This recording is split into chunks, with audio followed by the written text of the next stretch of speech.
बिहार तर्पण की भूमि है, त्याग की भूमि है, बिहार क्रांति की भूमि है।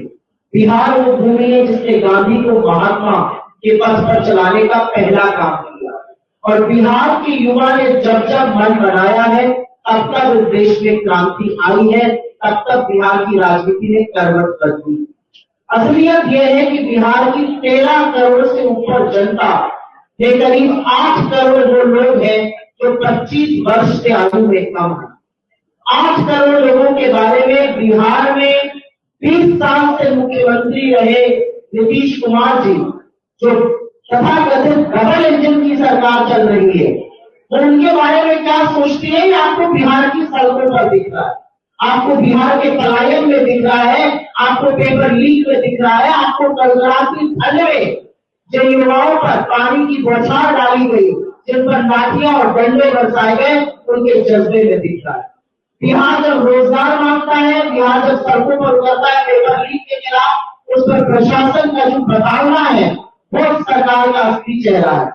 बिहार के युवा पलायन इसलिए नहीं कर रहे कि उनको बिहार की अपनी भूमि से प्रेम नहीं है। बिहार के युवा पलायन इसलिए कर रहे हैं क्योंकि 20 साल से मुख्यमंत्री रहने के बाद, डबल इंजन की सरकार चलाने के बाद, बड़े बड़े दावों और खोखले वादों के बावजूद बिहार के युवाओं के लिए रोजगार नहीं बना है और बिहार के युवाओं को मजबूरी में पलायन करना पड़ रहा है।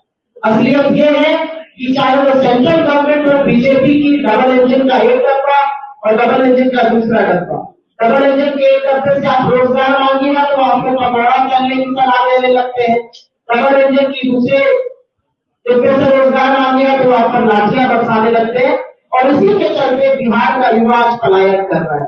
लेकिन अगर बिहार का विकास होना है, अगर बिहार को इस देश की अग्रिम पंक्ति में खड़े रहना है, तो बिहार अपनी 60% आबादी को नकार कर, उनको भूल कर, उनका भविष्य बिना उज्जवल किए आगे नहीं बढ़ सकता है।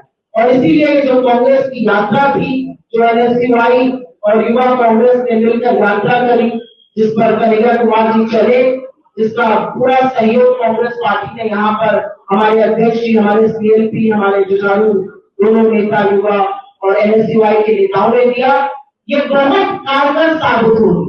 क्योंकि इस यात्रा ने पूरे देश में एक बड़ा संदेश दिया है कि बिहार का युवा परिवर्तन चाहता है, बिहार का युवा रोजगार चाहता है, बिहार का युवा खोखले वादे नहीं चाहता, बिहार का युवा को डीएनए पर सवाल नहीं चाहता, उसको अपना उज्जवल भविष्य चाहिए और उसको रोजगार चाहिए। और हमारी यही कोशिश है, एक ऐसी सरकार बने, ऐसा सत्ता परिवर्तन हो जो बिहार के युवाओं के बारे में, उनके हक के बारे में, उनके हुकूक के बारे में, उनके उज्जवल भविष्य के बारे में बात करें। बिहार में ऐसे तमाम संसाधन जिसके चलते बहुत रोजगार बन सकता है, पर सरकार की प्राथमिकता क्या है, आज उस पर सवाल उठ खड़ा हुआ है। पलायन रोको और नौकरी को यात्रा बिहार की राजनीति में और आने वाले भविष्य में एक मील का पत्थर साबित होने जा रही है। इसी के साथ मैं अपनी बात खत्म करती हूँ।